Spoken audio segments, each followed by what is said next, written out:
अगर मेरे 22 प्रतिज्ञा दोहराने से किसी को तकलीफ होती है, किसी का भावनाएं आहत होती हैं, तो हमने भावनाएं आहत होने का ठेका नहीं ले रखा है। मैंने कहा कि मैं शराब नहीं पीता। अब शराब बनाने वाली फैक्ट्री, शराब बेचने वाले ठेके मेरा विरोध करें तो आखिर मैं क्या कर सकता हूं? कि वो बौखला गए हैं, वो डर गए हैं और निशाना बिल्कुल ठीक जगह लगा है। लक्ष्मी गणेश के करेंसी पर फोटो छापने से करेंसी पावरफुल नहीं हो जाएगी। मैं बताना चाहता हूं अंधविश्वासी लोगों, पाखंडी लोगों, जनता को मूर्ख मत बनाओ। सम्मानित मुल्क के मालिकों, मैं बौद्ध भिक्षु सुमित रतन। आप ये जानना चाहते हैं कि राजेंद्र पाल गौतम जी ने जो 22 प्रतिज्ञाएं दी उसका क्या मतलब है, और जो उन पर हमला किया गया, उनको जान से मारने की, गला काटने की धमकी दी गई, उस पर क्या है। मैं आपको बताऊं कि ये प्रतिज्ञाएं संविधान बनाने वाले बाबा साहब ने स्वयं अपने मुख से दोहराई हैं और 1956 में दीक्षा देने के बाद ये प्रतिज्ञाएं दी थी, ताकि हमारे भोले भाले लोग बौद्ध तो हो रहे हैं, ये फिर मंदिरों में और ब्राह्मणों के चुंगल में ना फंस जाएं। इसलिए उन्होंने स्पष्ट लोगों को शपथ दिलाई थी। 1956 से लेकर के 2022 तक लगभग लाखों बार इन प्रतिज्ञाओं का पठन पाठन हुआ है। वही काम राजेंद्र पाल गौतम जी ने अपने कार्यक्रम में 5 अक्टूबर को किया था, और इसके बाद यही कार्यक्रम 9 अक्टूबर को हमारे द्वारा लखनऊ में दोहराया गया। इसके बाद जम्मू कश्मीर में, सूरत में, बंबई में, अब हम पटना में, मेरठ में, आजमगढ़ में, बांदा में और पूरे जयपुर में, हर जगह, अभी औरंगाबाद हम लोग महाराष्ट्र में जा रहे हैं, हर जगह इस 22 प्रतिज्ञाओं को दोहरा रहे हैं। अगर मेरे 22 प्रतिज्ञा दोहराने से किसी को तकलीफ होती है, किसी का भावनाएं आहत होती हैं, तो हमने भावनाएं आहत होने का ठेका नहीं ले रखा है। मेरा काम है, मैं कर रहा हूं। मैंने कहा कि मैं शराब नहीं पीता। अब शराब बनाने वाली फैक्ट्री, शराब बेचने वाले ठेके मेरा विरोध करें तो आखिर मैं क्या कर सकता हूं? ये मेरा अधिकार है, संविधान ने मुझे दिया है कि मैं नहीं मानता। मैंने किसी का अपमान नहीं किया है और ना ही किसी का अपमान करने की मेरी मंशा है। दूसरा, जिन बाबाओं ने राजेंद्र पाल गौतम जी का सर काटने की घोषणा की है, मैं उनसे पूछना चाहता हूं कि बाबा हैं या बदमाश हैं, गुंडे हैं, क्या है वो? और अगर वो सर काटने की बात कह रहे हैं, इसका मतलब है कि वो बौखला गए हैं, वो डर गए हैं और निशाना बिल्कुल ठीक जगह लगा है। उनकी दुकान बंद हो रही है, मंदिर में चढ़ावा कम हो गया है, इसलिए वो ऐसी बौखलाहट में बात कर रहे हैं।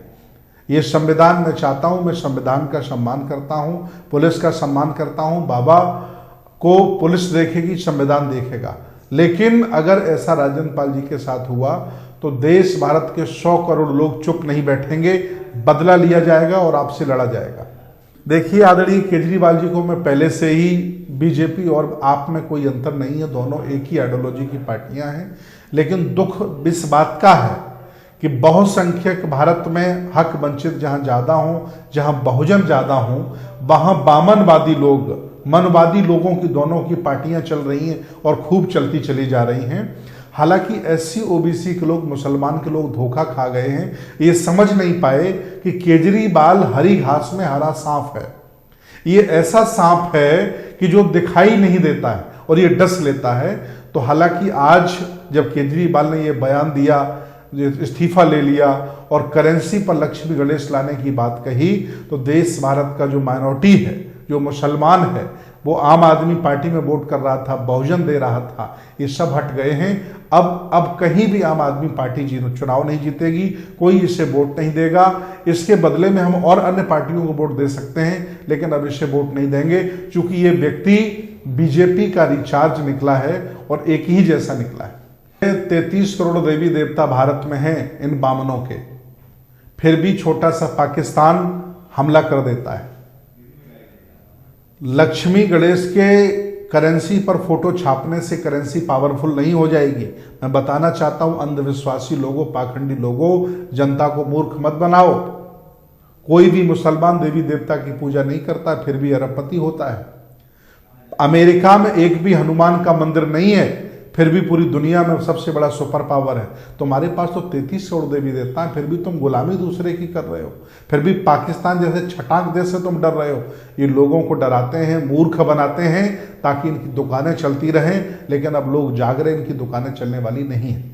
एक्चुअली इनका करेंसी कसाई की दुकान पर भी जाएगा, इनका करेंसी लोग थूक लगा करके गिनेंगे, तो आखिर इनकी भावनाएं याद नहीं होती। ये लोग अपने माता पिता को, अपने देवी देवता को भी वोट बैंक में यूज कर लेते हैं। इतने ये नालायक लोग हैं, ये इस कदर मतलब सत्ता के भूखे लोग हैं कि अपने देवी देवताओं को नहीं छोड़ना चाहते, उनको भी करेंसी पे ला करके भोले भाले तथा कथित हिंदुओं के वोट लेकर के मजे काटना चाहते हैं। मैं आपको बताऊं, अगर 1.5 लाख लोग भी मारे जाते तब भी मोदी के चेहरे पर कोई शिकन नहीं आती, क्योंकि बहरूपिया आदमी है। उसको कोई लोगों से मरने जीने से कोई उसे मतलब नहीं है, बस कुर्सी उसे प्यारी है। और वो जिस पाठशाला से आता है उस पाठशाला में दया करुणा कोई नाम की चीज नहीं है। वहाँ तो लोगों को मारो काटो और हिंदूमय ब्राह्मणमय देश कर दो, यही सिखाया जाता है। इसलिए गरीब आदमी के मरने से, SC OBC माइनॉरिटी के मरने से मोदी पर कोई फर्क नहीं पड़ता। और मोदी तो देखिए एक मुखौटा है, ये नफरत फैलाने वाले संघियों की सरकार है। कल मोदी जब बूढ़ा हो जाएगा तो ये RSS वाले किसी दूसरे मोदी को लेके आएंगे। बात नफरत करने वाले लोगों को ये आगे बढ़ाते हैं। इन्हें अमन चैन से, गंगा जमजम की संस्कृति से और धर्मनिरपेक्ष भारत से कोई लेना देना नहीं। कोई फर्क नहीं पड़ेगा। पूरी गुजरात में हमारे लोगों को हमने बता दिया है, ये बहरूपिया आदमी, इसको एक वोट नहीं देना और एक भी इसे वोट देने की जरूरत नहीं है। अब जनता जान गई है दोस्त और दुश्मन कौन है। अब इनको वोट नहीं बल्कि इनको फटकार दी जाएगी। जो इनको हराएगा उसी को वोट जाएगा, जो इनको हराएगा उसी को वोट जाएगा। अब बटना नहीं होगा। देखिए, देश भारत में मुसलमानों पे जो टारगेट होता है वो ये नहीं होता कि मुसलमानों के साथ अन्याय हो रहा है। वो टारगेट इसलिए किया जाता है कि कुछ गधे टाइप के लोग हैं जो हिंदू जबरदस्ती बने बैठे हैं, जो SC हैं, ST हैं, OBC हैं। उनको इस तरह से धर्म की अफीम पिला दी गई है, इस तरह से धर्म की उसे भांग पिला दी गई है कि सोते हिंदू, मरते हिंदू, जीते हिंदू, हिंदू चिल्लाता रहता है। पूछो तुम्हारे प्रोफेसर कितने हैं, वो चुपचाप रह जाएगा। पूछो MLA तुम्हारे कितने, चुपचाप रह जाएगा। पूछो व्यापार तुम्हारे लोगों कितना, चुपचाप रह जाएगा। पूछो मंदिरों पर हिस्सेदारी कितनी मिली, अभी मैंने पूछा राम मंदिर में तुम्हें सदस्य क्यों नहीं बनाएगा, चुपचाप हो जाएगा। ये मुसलमानों को टारगेट इसलिए करते हैं कि मूर्ख हिंदू को मजा आता है, खुशी मिलती है, इसलिए टारगेट करते हैं। ऐसा कुछ नहीं। ये देखिए, संविधान का भारत है और ये संविधान के अंतर्गत न्यायपालिका भी है और सारी मीडिया है, सब कुछ है। मैं चाहता हूं कि ये जैसा आजम खां के साथ हुआ है ऐसा अन्य नेताओं के साथ भी जुडिशरी करे, तभी सही मायने में भारत होगा, नहीं तो ये गुलाम भारत होगा। जितने भी पुराने राजा महाराजा देश भारत में हैं जो SC ST OBC minority belong करते हैं, उनको पुराने घर में वापस ले जाने की जिम्मेदारी मेरी है। 2025 में RSS को 100 साल पूरे हो रहे हैं और 2025 में हम लोग 25 करोड़ लोगों को बौद्ध बनाएंगे। तब जाकर के इनका जो सपना है फर्जी हिंदू राष्ट्र का, उसे रोकने का काम करेंगे और देश को सेकुलर बनाए रखना है। सबका मान सम्मान सुरक्षित होगा। बहुत बहुत धन्यवाद। देखिए, ये ठेकेदारी में बहुसंख्यकों की हिस्सेदारी हो, ये अच्छा मुद्दा है। उच्च न्यायालय में बहुसंख्यकों की हिस्सेदारी मिले, सही बात है। और चुनाव बैलेट पेपर से कराया जाए, मैं इसका समर्थक हूं। और जितनी भी चीज़ें इसमें मानी गई हैं, पुरानी पेंशन बहाल की जाए, लगभग हम सभी मुद्दों पर हम मानते हैं। 6 और 8 दिसंबर को ये जो कार्यक्रम हो रहा है न्याय अधिकार महासम्मेलन, मैं अपील करता हूं ज़्यादा से ज़्यादा लोग आएँ और मैं स्वयं इस कार्यक्रम में रहूँगा और पूरे देश को बुलाता हूँ और कार्यक्रम सफल होगा। रामलीला मैदान दिल्ली में। बहुत बहुत धन्यवाद। साधुवाद।